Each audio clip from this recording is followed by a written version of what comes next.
আসসালামু আলাইকুম। সবাই কেমন আছেন? আশা করি সবাই ভালো আছেন। আজ আপনাদের জন্য নিয়ে এসেছি গল্পের ১১ নম্বর পর্ব। আশা করি গল্পটি আপনাদের ভালো লাগবে। তাহলে চলুন শুরু করা যাক। আমি বললাম, "কি হলো?" নীরা বলে, "একটা কথা রাখতে হবে।" আমি বললাম, "বলো না জান পাখি, কি করতে হবে?" হঠাৎ নীরা বলে, "ওই শাকচুন্নিটাকে চড় মারতে হবে।" এটা শুনে আমার মাথা ঘুরে গেল। এটা কি করে করব? আমি অবাক হয়ে ওর মুখের দিকে তাকিয়ে রইলাম। ভাবতে পারিনি এই পাগলি মেয়েটা আমার কাছে এমন কিছু আবদার করবে। আমি বললাম, "কি? কিন্তু কেন?"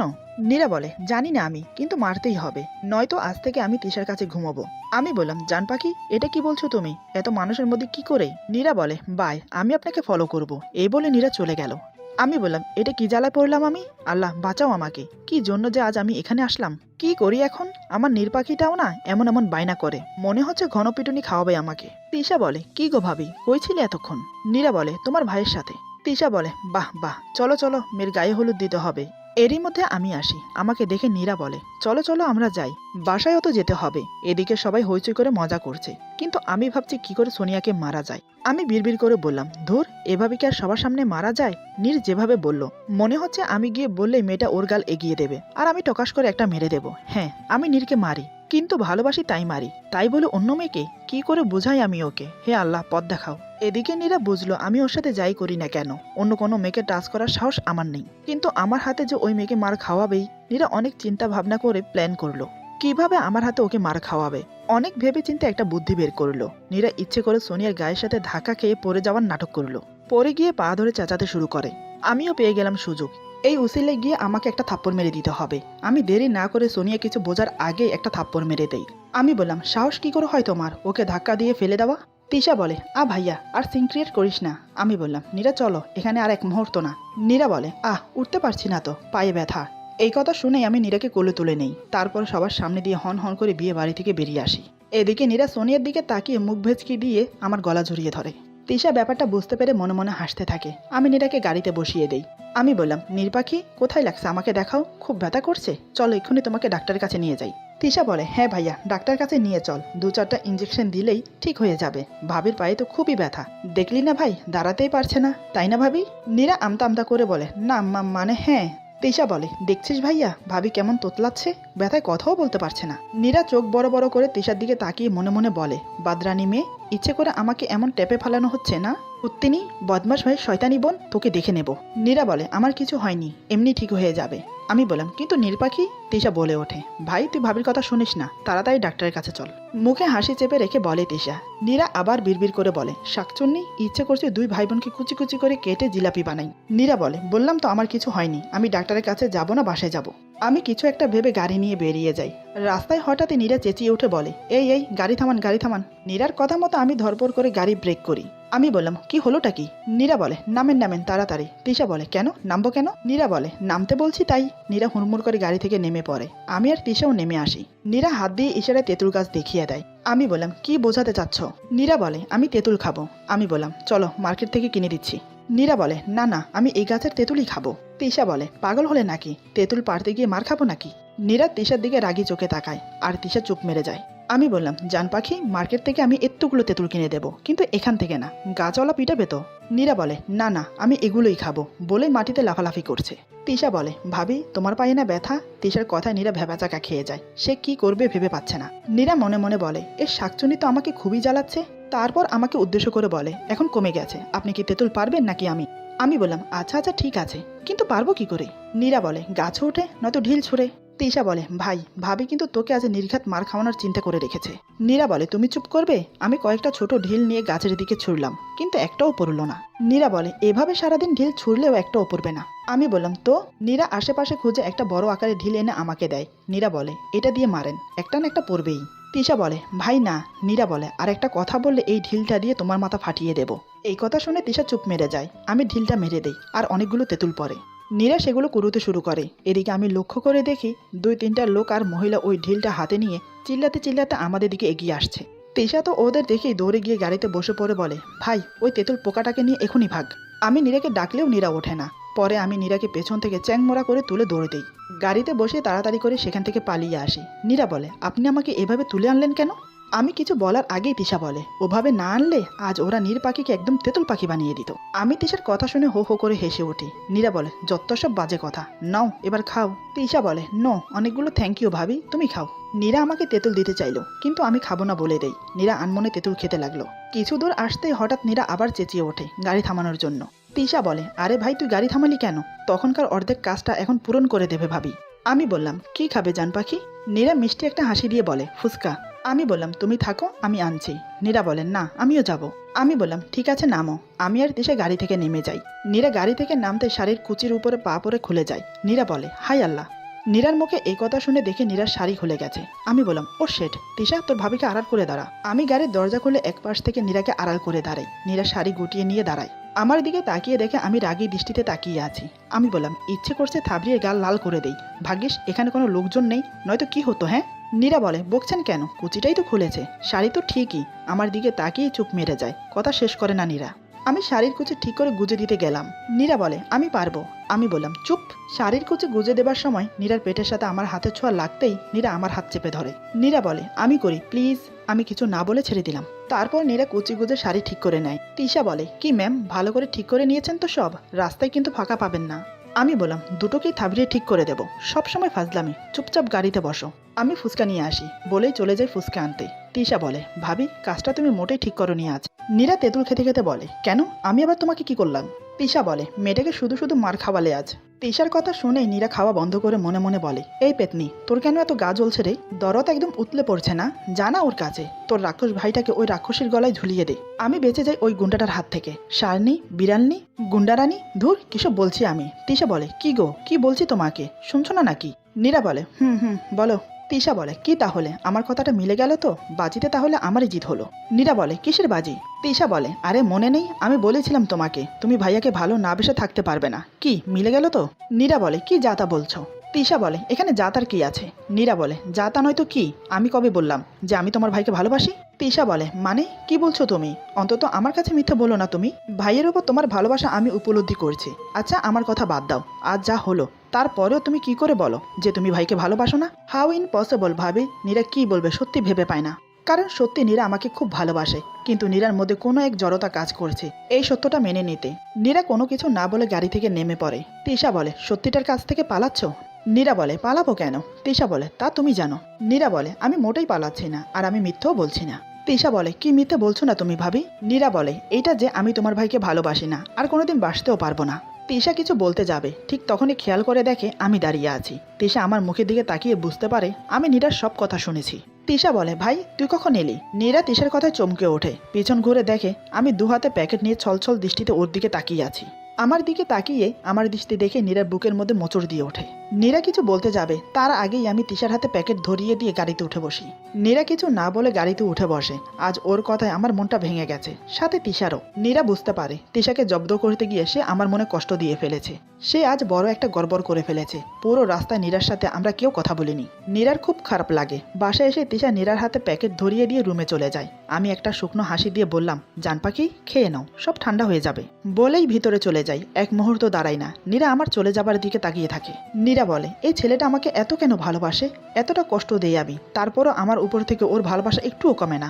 আমি তোমার যোগ্য না মিরাজ। তুমি কেন আমাকে ছেড়ে দিচ্ছ না? আমি কেন তোমাকে আপন করে নিতে পারছি না? কেন কেন? এদিকে মা নীরাকে বাহিরে দাঁড়িয়ে থাকতে দেখে বলে, কিরে মা, তুই এখানে দাঁড়িয়ে কি করছিস? ভিতরে আয়। নীরা দৌড়ে গিয়ে মাকে জড়িয়ে ধরে কান্না শুরু করে দেয়। মা বলে, কিরে পাগলি, কাঁদছিস কেন তুই? চল আগে ভেতরে, তোর জন্য সারপ্রাইজ আছে। নীরা কাঁদতে কাঁদতে ভিতরে গিয়ে দেখে নীরার মা বাবা বসে আমার বাবার সাথে গল্প করছে। আমি আর তিশাও ওনাদের পাশে বসে আছি। নীরা দাঁড়িয়ে না থেকে দৌড়ে গিয়ে ওর বাবাকে জড়িয়ে ধরে হাউ মাউ করে কাঁদতে থাকে। নীরার বাবা বলে, ধুর পাগলি মেয়ে, কাঁদছিস কেন? নীরা ওর বাবাকে ছেড়ে ওর মাকে জড়িয়ে ধরে। মা বলে, দেখেছেন বেআইন, আপনার মেয়ে যেমন করে কাঁদছে, মনে হচ্ছে আমরা 3 বেলা আপনার মেয়েকে মারধর করি। নীরার মা বলে, থাক মা থাক, আর কাঁদিস না। নীরা বলে, আমি জানতাম তোমরা ভুল বুঝবে না আমাকে, বিশ্বাস করো মা। নীরার মা বলে, থাক মা, আর পুরনো কথা তুলতে হবে না, আমরাই ভুল ছিলাম। তোর সখী আমরা সখী, তুই যার কাছেই থাক ভালো থাক, এই দোয়াই করি। মা বলে, এই পাগলি মেয়ে, এবার তো কান্না থামা। আমি আর তোর বাবাই মিলে তোকে এত বড় একটা সারপ্রাইজ দিলাম, আর তুই কেঁদে ভাসিয়ে দিচ্ছিস। নীরা মাকে জড়িয়ে ধরল। মা আস্তে আস্তে নীরাকে বলে, কাঁদিস না মা, আমার জীবনের একমাত্র আশা তুই পূরণ করে দিয়েছিস। আমার ছেলেকে তুই আমার কাছে ফিরিয়ে দিয়েছিস। তোর জন্য আমরা এতটুকু করতেই পারি। যা, আর কাঁদিস না, কি এনেছিস সবাইকে খেতে দে। নীরার মা আমাকে বলে, বাবা মিরাজ, আমাকে মাফ করে দাও। আমি তোমার সাথে খুব খারাপ ব্যবহার করেছি, কি করব বলো, একমাত্র মেয়ে আমার। আমি বললাম, ছি ছি আন্টি, আপনি মাপ চাইবেন কেন? ভুলটা আমারই ছিল। এরপর আরও কিছুক্ষণ গল্প সল্প করে নীরার মা বাবা চলে যায়। যাওয়ার সময় নীরাকে নিয়ে যেতে চেয়েছিল, কিন্তু নীরা আমাকে ছেড়ে যেতে চাইছে না। সেটা মা বুঝতে পেরে নীরাকে যেতে দেয়নি। সন্ধ্যার দিকে নীরা রুমে বসে আছে। তিশা বলে, আসতে পারি? নীরা বলে, হ্যাঁ আসো না, অনুমতি নেবার কি আছে।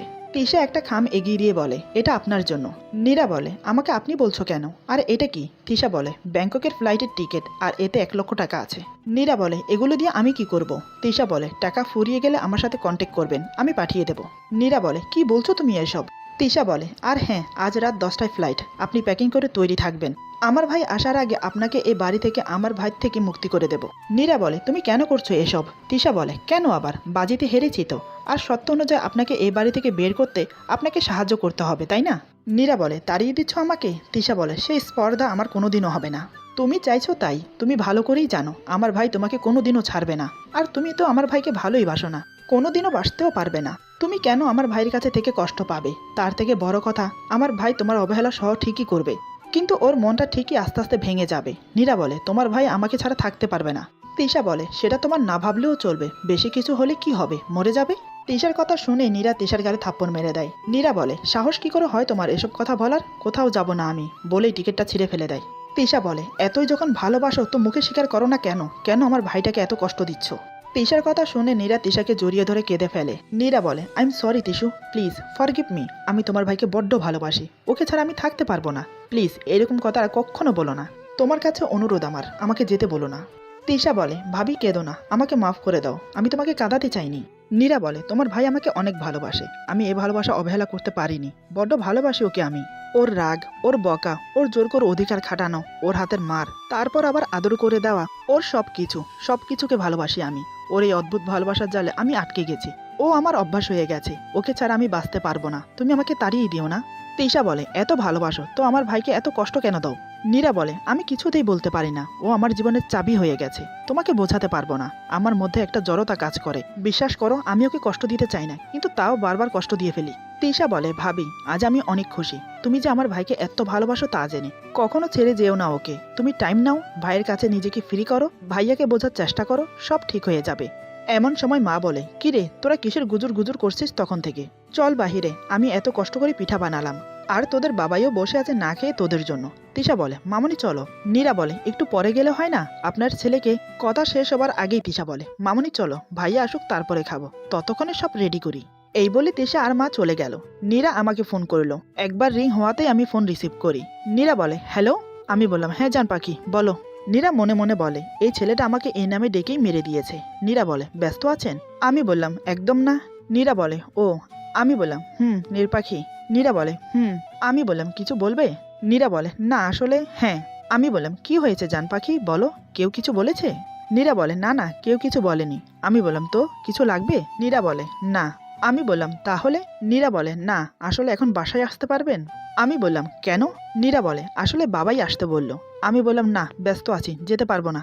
নীরা বলে, আসলে সবার ভালো লাগতো। আমি বললাম, ওকে দেখছি। নীরা বলে, ওকে। আমি বললাম, নির্পাখি? নীরা বলে, আমি বললাম, কিছু না। নীরা বলে, কেন বলেন? আমি বললাম, না কিছু না, রাখছি। নীরা বলে, এরপর আমি ফোনটা রেখে দিই। নীরা বলে, এই ছেলেটা কিছু একটা বলতে চাইলো, বললো না কেন? আসুক আজ, দেখাচ্ছি মজা। একটু পরে আমি আসলাম সবার জন্য সামথিং খাবার নিয়ে। মা আমার হাতে খাবারের প্যাকেট দেখে বলে, বাবা তুই যে এগুলো আনলি সবাই তো এটাই খাবে, কিন্তু আমি যে কষ্ট করে এগুলো বানালাম এগুলো খাবে কে? নীরা বলে, কেন মামনি, সবাই খাবে। আমি বললাম, আমার ভালো লাগছে না, তোমরা খাও। বাবা বলে, কেন রে, শরীর খারাপ নাকি? আমি বললাম, না কিছু না, এমনিতেই। আমার কথা শুনে নীরা খাবারের প্লেট তুলে এনে আমার হাতে দেয়। নীরা বলে, থালা যেন ফাঁকা হয়ে যায়। আমি কিছু না বলে খাওয়া শুরু করি। খেতে খেতে ভাবতে থাকি, তুমি কি সত্যিই আমাকে কোনোদিন ভালোবাসবে না? নির্পাখি, কেন বুঝো না আমাকে? সত্যি অনেক ভালোবাসি তোমাকে। তুমি আমাকে যতই অবহেলা করো তাও আমি তোমাকে ভালোবাসবো। আমার রক্তে মিশে গেছো তুমি। তোমাকে কি করে আলাদা করি বলো? তোমাকে আলাদা করতে গেলে যে আমাকে মরতে হবে। দেখি আমার ভালোবাসা জিতে নাকি তোমার অবহেলা। রাতে নীরা রুমে এসে আমাকে দেখতে পায় না, সারা বাড়ি খুঁজেও কোথাও পায় না। হুট করে নীরা বাগানের দিকে দৌড়ে আসে। নীরার ধারণাই ঠিক, আমি আমার আম্মুর কবরের পাশে চুপটি করে বসে আছি। নীরা আমার কাছে এসে দাঁড়ায়। নীরা বলে, আপনি এখানে এত রাতে কি করছেন? আমি বললাম, এমনিতেই মায়ের কথা মনে হলো তাই। এই কথা শুনে নীরা আবার দৌড়ে বাড়ির ভিতরে চলে গেল। আমি নীরা চলে যাওয়ার দিকে তাকিয়ে আছি। একটু পর নীরা মামুনিকে টানতে টানতে আমার সামনে নিয়ে আসে। ওদের পিছে পিছে তিশা আর বাবাও আসে। নীরা আমার পাশে বসে কাঁধে হাত দেয়। নীরা বলে, মায়ের কোনো তুলনা হয় না, মা তো মাই হয়। মা কখনো কোনো বর্ণের হয় না, সৎ মা, আপন মা, যেমনই হোক, মা তো মাই। এক মাকে হারিয়েছেন, আরেক মা আছে। সবকিছু ভুলে গিয়ে এই মায়ের কাছে নিজের কষ্টটা মেলে ধরেন, দেখবেন নিজেকে আর একা মনে হবে না। মা বলে, কি হয়েছে বাবা, আমাকে বল। আমি মাকে জড়িয়ে ধরে হাউ মাউ করে কেঁদে উঠি। আমার কান্না দেখে মাও কেঁদে ওঠে। বাবা আমাদের কাছে আসতে চাইলে নীরা বাধা দেয়। নীরা বলে, থাক বাবাই, ওদের আজ মন খুলে কাঁদতে দিন। অনেক কষ্ট জমে আছে ওদের মাঝে, আজ সব কষ্ট দূর করে নিক। আমি কান্না করতে করতে বললাম, কেন তুমি আমাকে দূরে সরিয়ে দিয়েছো মা, কেন? মা বলে, আমি দেইনি বাবা, তুই নিজেই আমার কাছ থেকে দূরে সরে গেছিস। আমি বললাম, ছোটরা তো ভুল করেই, তুমি কেন আমাকে শাসন করনি বলো? কেন আমাকে দূরে সরে যেতে দিয়েছো? কেন বলনি মিরাজ কাজটা ভুল? কেন বলনি? আমি কত কষ্ট পেয়েছি জানো? মা বলে, কষ্ট তুই একা পাসনি বাবা, আমিও ঠিক ততটাই কষ্ট পেয়েছি যতটা তুই পেয়েছিস। আমি বললাম, আর কখনো আমাকে একা করে দেবে না মা, ভুল করলে বকবে, শাসন করবে, ভালোবাসবে আমাকে, কখনো ছেড়ে যেও না মা, আমি অনেক একা, কেউ ভালোবাসে না আমাকে, এই দুনিয়াতে আমি বড্ড একা। আমার এই কথাগুলো নীরার বুকে তীরের মতো বাঁধে, কারণ আমার বুকে যে এত কষ্ট জমিয়ে রেখেছি, এত একা অনুভব করি নিজেকে, নীরা তা জানতোই না, কিন্তু নীরা আমাকে এত ভালোবাসার পরেও নিজের মুখে স্বীকার করে না। মা বলে, এই ছেলে, বাজে কথা আর দুবার বলবি না। কে বলেছ তুই একা? আমরা আছি না, আমরা অনেক ভালোবাসি তোকে। তিশা কান্না করতে করতে বলে, আমি অনেক ভালোবাসি তোকে ভাই, বলেই আমাকে জড়িয়ে ধরে। বাবা বলে, আর আমিও। এদিকে নীরা কিছু না বলে বাসায় চলে যায়। এই ব্যবহারে আমি আরো কষ্ট পাই। নীরা দৌড়ে ছাদে চলে যায়। ছাদে গিয়ে নীরা চেঁচিয়ে বলে, আমিও তোমাকে অনেক ভালোবাসি মিরাজ, অনেক বেশি ভালোবাসি, বলেই নীরা কাঁদতে শুরু করে। অনেকক্ষণ পর রুমে এসে দেখে আমি ঘুমিয়ে পড়েছি। নীরা আমার পাশে বসে আনমনে আমার দিকে তাকিয়ে ফুপিয়ে ফুপিয়ে কাঁদতে থাকে। কান্নার আওয়াজ শুনে আমি ধরপড়িয়ে উঠে বসি। ওকে এভাবে কান্না করতে দেখে খুব অবাক হলাম। হঠাৎ মেয়েটা কান্না করছে কেন? আমার জানা মতো আমি তো ওকে কোনো কষ্ট দেইনি। আমি বললাম, কি হয়েছে নীর, কাঁদছো কেন? আমার কথা শুনে নীরা আরো জোরে কেঁদে ওঠে। আমি এবার নীরাকে জড়িয়ে ধরে মাথায় হাত বুলিয়ে দেই। আমি বললাম, কি হয়েছে জান, আমি কি আবার কষ্ট দিয়েছি তোমাকে? কাঁদছো কেন? এভাবে কেঁদো না প্লিজ, তোমার কান্না আমার সহ হয় না। নীরা বলে, কিছু না, এমনি। আমি বললাম, আমাকে মিথ্যে বলো না জান পাখি, আমি তোমাকে বুঝি তো, কি হয়েছে বলো। নীরা বলে, ঘুমাবো, আমার ভালো লাগছে না। নীরার কথা শুনে আমি ওকে ছেড়ে দেই। নীরা বিছানার এক পাশে শুয়ে পড়লো, আর আমি চুপটি করে আরেক পাশে শুয়ে পড়লাম। কিন্তু আমার মন মানছে না, ওকে বুকে টেনে নিতে খুব ইচ্ছে করছে। হঠাৎ এক ঝটকায় নীরাকে টেনে কাছে নিলাম। ওর হাতের উপর শুয়ে ওকে জড়িয়ে ধরি। ওর কপালে আলতো করে চুমো দেই। ধীরে ধীরে ওর ভিজা চোখ দুটোকে আলতো করে করে কিস করতে থাকি। তাতেই ওর নিঃশ্বাস ঘন হয়ে উঠেছে। সে আমার চুলের মুঠি ধরে টেনে আমার ঠোঁটে ঠোঁট মিশিয়ে দেয়। ওর কিস করার অনুভূতিটা অন্যরকম এক শিহরণ জাগায়, আমাকে আকৃষ্ট করে ওর প্রতি। নীরা চোখ বন্ধ করে কিস করেই যাচ্ছে, কিন্তু আমার অনুভূতিটা অন্যদিকে মোড় দেওয়ার আগেই আমি ওকে ছেড়ে দিলাম। ওর কপালে আলতো করে কিস করে বললাম, আই লাভ ইউ জান পাখি, রাত অনেক হলো, ঘুমিয়ে পড়ো। এই বলে ওর মাথাটা বুকের সাথে চেপে ধরে ঘুমিয়ে পড়ি। নীরা মনে মনে খুব খুশি হয়, কারণ আমাকে এভাবে জড়িয়ে ঘুমানোর অভ্যাস হয়ে গেছে নীরার। ও আমাকে জড়িয়ে ধরে ঘুমিয়ে পড়ে। সকালে নীরা আমার আগেই ঘুম থেকে ওঠে, ফ্রেশ হয়ে ড্রেসিনের সামনে দাঁড়িয়ে চুল মুছতে থাকে। এমন সময় তিশা এসে ডাকতে শুরু করে। তিশা বলে, ভাবি উঠেছো? তিশার ডাকে নীরা দরজা খুলে দেয়। নীরা বলে, হ্যাঁ, এত সকালে কি হয়েছে? তিশা বলে, চলো ড্রয়িং রুমে, দেখো কে এসেছে। নীরা বলে, এত সকালে কে এসেছে? তিশা বলে, গেলেই দেখবে। নীরা বলে, আচ্ছা চলো। এই বলে ওরা দুজন ড্রয়িং রুমে যায়। ওখানে গিয়েই নীরার মাথায় আকাশ ভেঙে পড়লো। বিস্ফারিত চোখে চেয়ে থাকে মানুষটার দিকে। নীরা ভাবতে পারছে না এই মানুষটা এখানে কেন, তাও আবার এই অবস্থায়। নীরার টেনশন বেড়ে গেল, কি করবে ভেবে পাচ্ছে না। এরপর যা হলো, আজকের গল্প এখানে সমাপ্ত। অনেকদিন ধরে ভাবছি আপনাদের উদ্দেশ্যে কিছু কথা বলবো, কিন্তু সময় হয়ে ওঠে না, তবে আজ বলবো। প্রথমে আমি আমার নামটা আপনাদেরকে বলি। আমার নাম নুসরাত জাহান কাজল। আমি ফ্যামিলির সাথে দুবাই থাকি, দুবাইতেই জব করি। 9 ঘন্টা ডিউটি করার পর যেটুকু সময় পাই তখনই আপনাদের জন্য ভিডিও বানাই। তাই প্রতিদিন ভিডিও দেওয়া হয় না। অনেকেই আমাকে কমেন্ট করে প্রতিদিন কেন ভিডিও দেই না। আসলে গল্প লেখা, সেটা ভয়েস রেকর্ডিং করা, তারপর সেটাকে এডিট করা এক হাতে একদিনে হয়ে ওঠে না। তার সাথে তো জব আছেই। তবে আমি চেষ্টা করি একদিন পর একদিন ভিডিও ছাড়ার জন্য। আশা করি আপনারা বুঝতে পারছেন। আর এই গল্পটা অনেক লম্বা হয়ে গেছে, তবে শেষের পথে। এই গল্পের আসল ভিলেন এখনো এন্ট্রি হয়নি। সে হলো মিরাজের ফুপু, তার সাথে মনিরা তো আছেই। এত অপমান হওয়ার পর সে কি এমনি এমনি ছেড়ে দেবে নীরাকে? লাস্ট মোমেন্ট পর্যন্ত সাথে থাকুন আর গল্পটা উপভোগ করুন। এই গল্পের বাকি অংশ পেয়ে যাবেন আগামী পর্বে। সবাই ভালো থাকবেন, সুস্থ থাকবেন, আল্লাহ হাফিজ।